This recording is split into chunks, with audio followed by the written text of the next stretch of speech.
Зохиолч хөх толбот төмөр очир. Нандин учрал өгүүлэг.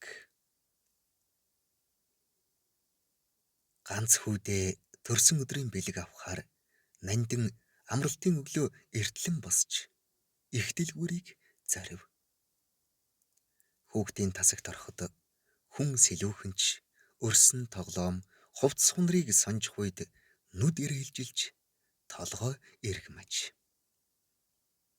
Юу авахаа шийдэж ядан эргэлдэж байтал гинт таньдаг царай харагдах нь тэр зүрх нь хүчтэй цохилж нүүр нь халуун оргих шиг болов.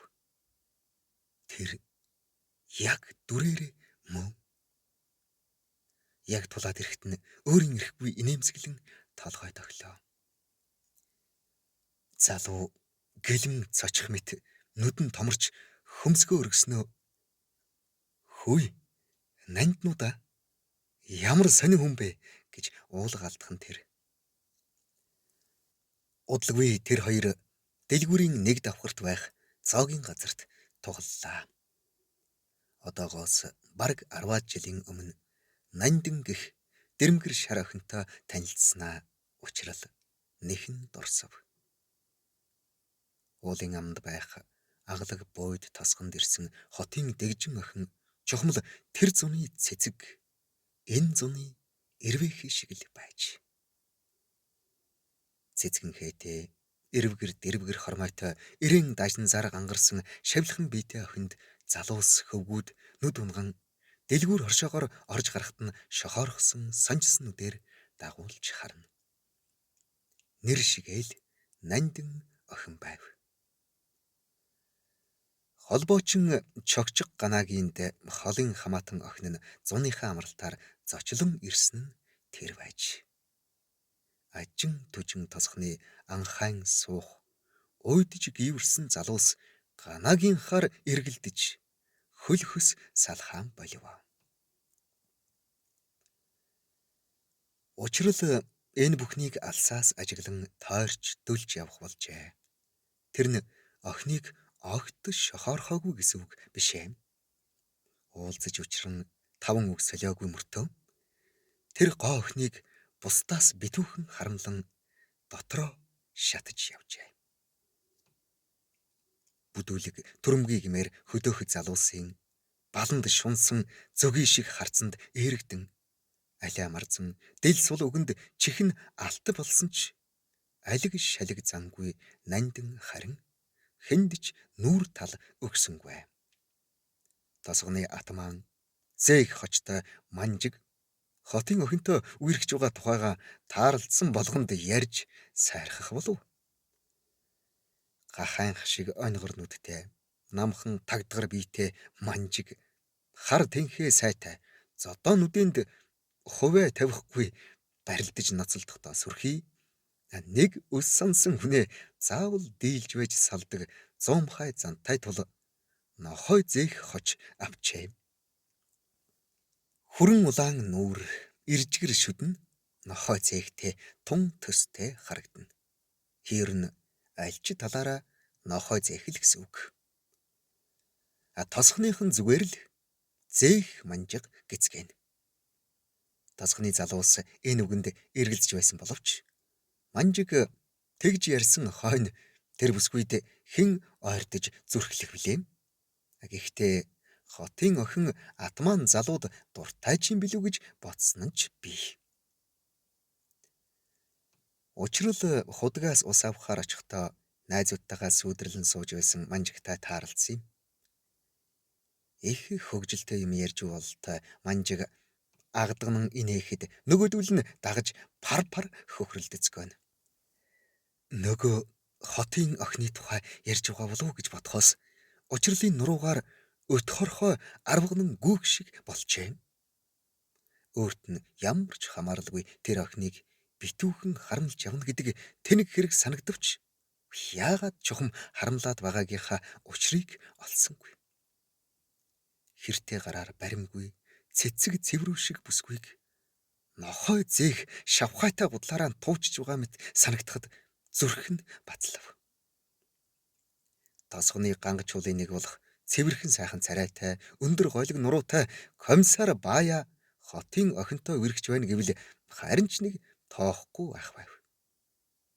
Гэтэл явж явж нохой зээхтэй гэж ботхоос дурн гутах шиг болов. Ерөөс тэр охинд сэтгэл алдарсандаач биш. Түүнийг нохой зээхтэй учир ургуулсанд л бачуурч байгаагаа ойлгожээ. Тэр нэгэн үдэш чогчг ганаа. Би ойрхон хөдөө явах хэрэг гарлаа. Нандин манай хоёр хүүхэдтэй байж вэ? Гэж учрлыг гуйснаас хамаг хэрэг эхэлжээ. Холбоочин ганаа хөнгөн шингэн биетэй, хурдан түргэн явдалтай. Байнга янз бүрийн дуу аваа эсгэрч шогширч явдаг болохоор чогчг хочтой болсон ажээ. За, дүү минь. Залуу улс сайхан хууч хөөрөд байж вэ. Ах нь шөлний хон дүүрээд гялс давхаад ирнэ.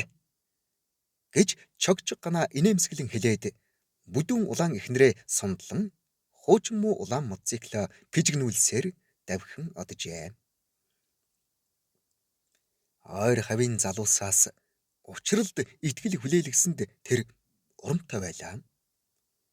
Ганагийн тэрсхэн хоёр охин тэрүүхэндээ чимээ шуугаан гаргахгүй тоглоно.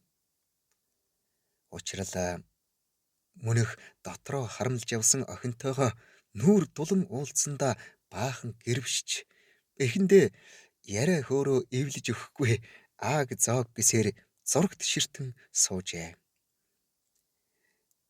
Хоёр зуурын үг солилцсон овоо нүүр хагарчээ суутал гадаа мотоциклийн дуу хадаж хашааны үдэнд сархийн унтрах хүмүүс чанга ярилцах дуулдав.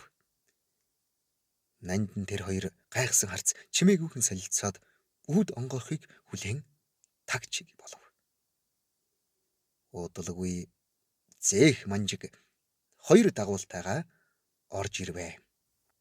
Холбоочин ганааг хөдөө явсан сураг дуулаад ухаан зулггүй ирсэн байх нь гэж учрал бодоод нүүр тал өгөхгүй хичээн зурагт шимтсэн хүн болж жишүү харан суув. Зээх манжиг дагуулуудтайгаа баруун орон дээр хэлхэлдэн суугаад "За, чогчг ах маань хаацсан бэ?" гэж үл мэдээч болон асуух нь цанаал нэг доогтой. Нандин хариу хэлсэнгүй тавгтай идэ барьлаа. Хоёр охин нь ам уралдан "Аав ээж хоёр хөдөө явсан. Шөлний хойно аваад орой ирнэ гэсэн" гэж зэрэг шулгандав. Зээх учрал руу хилайн харснаа. "Уул зөөгш. Яриа байна. Гарыг" гэлээ. Учрал дотроо атманаас сүнсээ зайлтал айсан боловч хотын охины дэргэд хулчийн элэг доог болохгүй тулд зүрх зоргоо чангалж "Тэгэлдэ" гэж шийдэмгий хэлээд босгод ямар нэг муу юм болохыг зөн совингороо мэдэрсэн Нандин ухсхийн босч учрлын ханцуунаас шүүрэн гарахгүй хэмээн зурлаа. Ичиж нэрлэхэхдээ дэмил гараа салгах гэж оролдон "Зүгээрээ чи санаа зовлтгүй" гэж шүд зун хэлсэн ч Нандин тас зуурсан ханцууг нь тавьсангүй. Атман зээх гайхан зэвүрхэх мэт хэсэг чимээгүй байснаа. "За гайгүй. Чи мо дараа надтай таарна" гэж шүдээ сийгүүлэн хэлээд хор шарн дэвэрч хоёр дагуулаа орхин төрүүлэн гарсан юм. Хоёр дагуул нь хэсэг маанайн зогссноо. Атман нь мотоцикло хасаах дуулдахад гэрээс хумгүй харайлтан гарлаа. Учрлын зүрх хүчтэй дэлсэж гар нь салганан цээж нь оволцож байв. Нандин тас зуурсан гараа сая л нэг юм сулруулж уртаар санаалдан "Ямар дээрлэхүү юм бэ? Бүр зүрх хамаар гарч шахлаа" гэд цээжээ даран уулгалтав. Тэр орой манжиг дахиж үзэгдсэнгүй.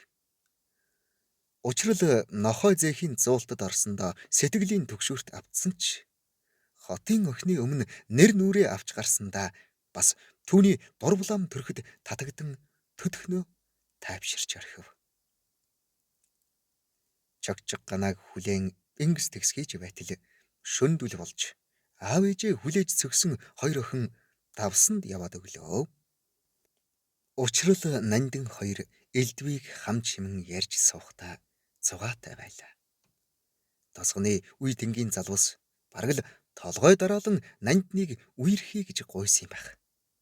Харин атман зээхийг орж гарах болсноос хойш бүгд дайжин хилээ залгисан мэт намжим болжээ. Бүсгүйг огтхонч тоогоогүй хүн нь учралг нь нандны хүзүү цээжнээс сөрчгийн ангилан сайхан өнөр төгж тэр гэхийн тэмдэггүй мансууралд автсан учрал мөрөөрөө налан суусан бүсгүйн биед зөөлөн хурж инхрийлэн байлаа. Зөнгөөрөө учрах гэж тэр болоо. Чогчог ганаа тэр шөндөө ирсэнгүй.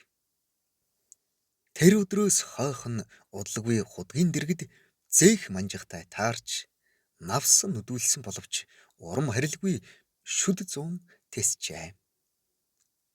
Хорсол занлаа тайлж гарынхаа жилийг гайгүй сайн гаргасан зээх манжиг овоо тайвшрав бололтой ааг амсгаагаан дарахаар өвдөглөн сууж өврөө сөйлөн дүнсэн тамхиан гаргаж бүдүүн гихч орон утааг нь шунаглан сороод уужим амсгаа авч зээхтэй тэрсэлдвэл яадгийг мэдж авбууч. Дахиж чогчог ганаагийнхаар шагаавал турсгий чинь хуулна гэж мэдээрэй. Миний туслахууд чамайг нүд салгахгүй харуултана. Гэд нөгөө идрүүгээ толгой дохиход цаадуул нь тохуутай инээлдэнэ. Учрал хувцсныхаа тоос широг гөвөн хэгд цохиулсан уруулынхаа цусыг шимэн газар нулимаад эргэж харалгүй шуудхан алхав. Нүүр нь чинэрэн халуу аргина. Тэмтэрч үзэхэд энд тэндгүй овоож товойсон байх нь зээхийн нодрог зэгсэн чанга болохын гэрч аж. Манжиг миний аймхаа хулчгарыг намайг яаж гөвшснөө нандинд хөөрцөглөн ярина та гэж бодхоос дотор нь арзалцсан шүдээ хаврив. Нүүрнийхээ хавдрыг буутал хэд хоног гэрээсээ гаралгүй тэлчилж хэвтэв. Тэгтэл чогчог ганаагийн дүү охиноор нандин зурвас дамжуулсан байв. Чи яагаад сураг чимээгүй алга болчихвоо? Надад гомдоо юу? Эсвэл атманаас айгаа юу? За тоглосон юм аа. Үзэгдэхгүй болохоор ч чамд санаа зовоод. Товчхон үгтэй энэ зурвсын чамд санаа зовоод гэсэн үг түнд жигүүр ургуулах шиг болжээ. Нандин бүсгүйтэл уулзаж учирч байвал зээх манжигтай таарах болгондоо задуулсан ч айж хулжихгүй шир заана гэж хатуу шийджээ. Зээх манжиг нусан чавхтай зууралдах нь атманы нэр сүрд муу гэж бодсон уу?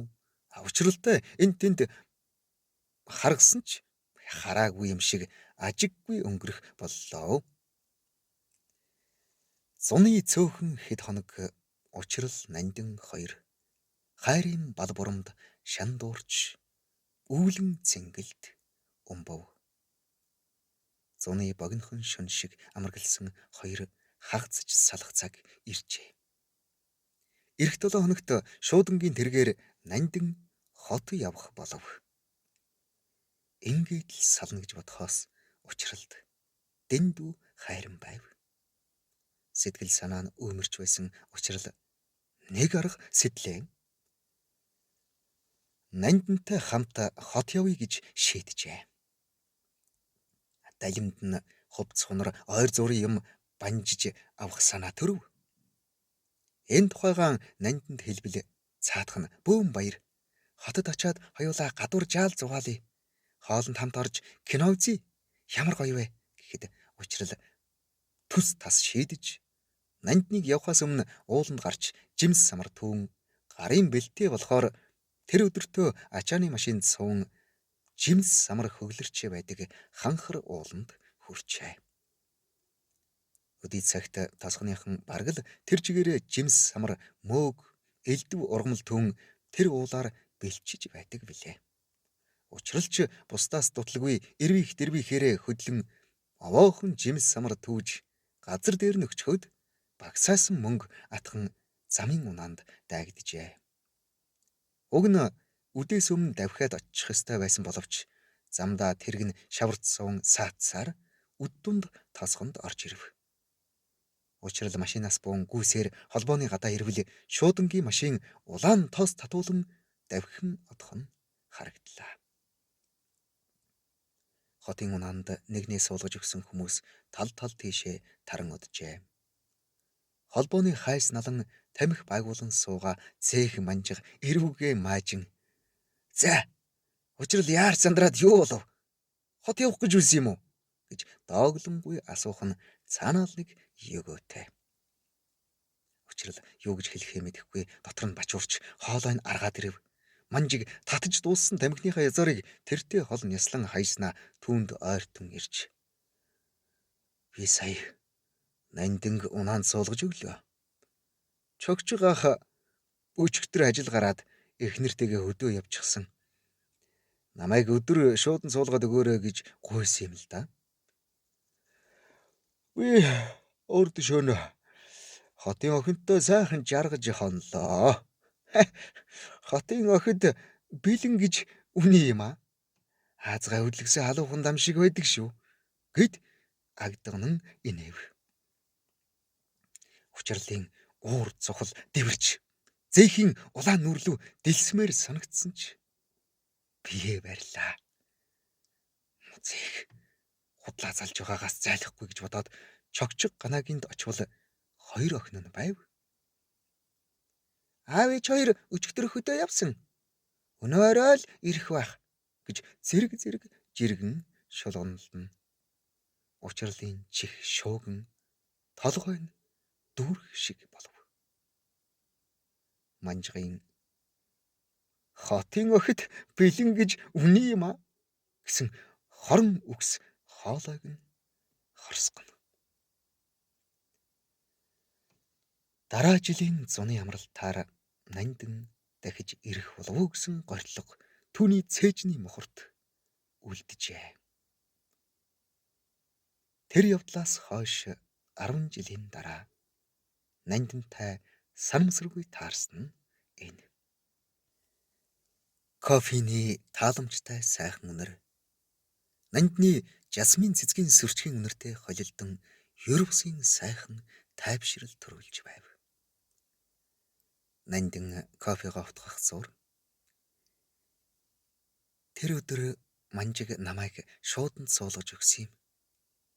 Ганаах загсан гээд давхиж ирсэн. Би чамайг шуудангийн машин хөдлөхөөс өмнө хүрээд ирээсэй гэж хичнээн их догтлон хүлээсэн гэж. Тэгээд шуудангийн машин яах ч аргагүй хөдлөх болсон тул миний араас хурдан ирээрэй гэсэн зурвас манжигт өгч чамд дамжуулаарай гэсэн юм. Эмэгтэй хүн анхны эр хүнээ мартадаггүй юм билээ.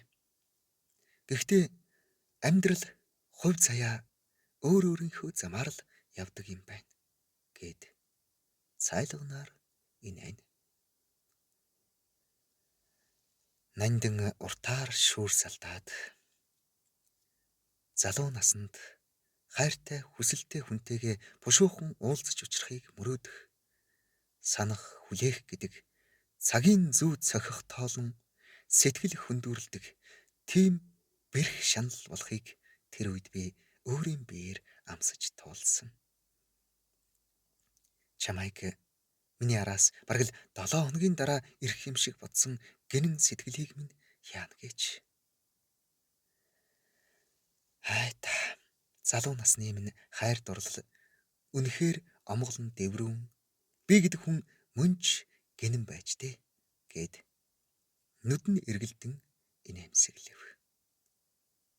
Бүхэл бүтэн 10 жил өнгөрсөн ч сэтгэлд нь үлдсэн гэгэн дурсамж тодоос тод гэрэлтэж хоц зүрх чимээгүйхэн хоорондоо ярилцж байлаа. Учрал өөрийнхөө гин тэнгийг гайхаж сэтгэл татан бүсгүй хайрыг булааж явсандаа бас ч гэж сэтгэл нь уйг байв. Инээмсэглэл нь арилаагүй байсан Нандин нэг л их чухал юм сансан мэт. Хүүш нэрээ би чамайг зээх манжигт зодуулсныг мэдсэн шүү дээ. Чамайг өрөвдөж нүдээ хавдтал уйлсан гэж. Би хүнээр манжигт хэл өгч уулзъя гэж дуудуулаад би чамайг тосхны атман гэж дуулаад мундаг залуу байна гэж боддог байлаа. Тэгтэл чи өөрөөсөө сул дорааг дээрлэгдэг өөдгүй эр байна. Жинхэнэ эр хүн тийм байдгүй юм гэд хэлээ тавьчихсан. Надаас тэр үед чухам яаж тийм зориг гарсан юм бүү мэд. Манжгийн царай хувьсгийн хар цагаан юу ч дуугүй яваад өгсөн. Явсныхан дараа зүрх түг түг цохилоод хичнээн их айснаа мэдсэн гэд цээжээ даран хөхрөв. Манжиг надаар дахиж оролдоогүй нь тийм учиртай байжээ гэж учрал бодоод инээмсэглэлээ. Нандин сая нэг урт амьсгаа аваад би чамайг манжигт задуулсныг мэдээгүй юм шиг өнгөрөөхөр шийдсэн. Чамайг сул дорой харагдуулж сэтгэлийг чинь шархлуулахыг хүсээгүй юм гэв. Учрлын нүүр чинрэн манжигт цохиулан овон товон болсон нь тэмтэрэгдэх шиг болов. Цаг хугацаа урсан өнгөрсөн ч дурсамжийн цэцэрлэг амьд сэргэг байдаг ажээ. Учрал эхнэр хоёр хүүхэдтэй болсноо хэлээд чи хүүдээ гоё бэлэг авч өгөөрэй гэд төрөвчөө удлан мөнгө гаргаж сарвайхад Нандин сэтгэлийн бодоод чимээгүй авав. Дурсамжийн галдэргэнд суун чамгүй хугацаанд хангал залуу насаа дурссан хоёр тус тусын ажлыг санан суудлаасаа өндөөж гар барих мөчөд Нандин миний ганц хүүг учрал гэдэг. Би энэ нэрийг өөрөө өгсөн юм. Чамтай жигтэйхэн адилхан гэхэд учрал сандран цочих шиг болсноо. Царайга төв болгон хөөх тийм үү? Ямар гоё нэр өгөө вэ? Дараа хүүтэйгээ танилцуулаарай гэд нэрийн хуудасаа өгөнгөө сэтгэл гítэл инээмсэглэн хайр дүүрэн харцаар ширтвэ. Зохилог бичсэн Хөх толбот төмөр учир. Уншсан Эрхэн баярын Бат орж.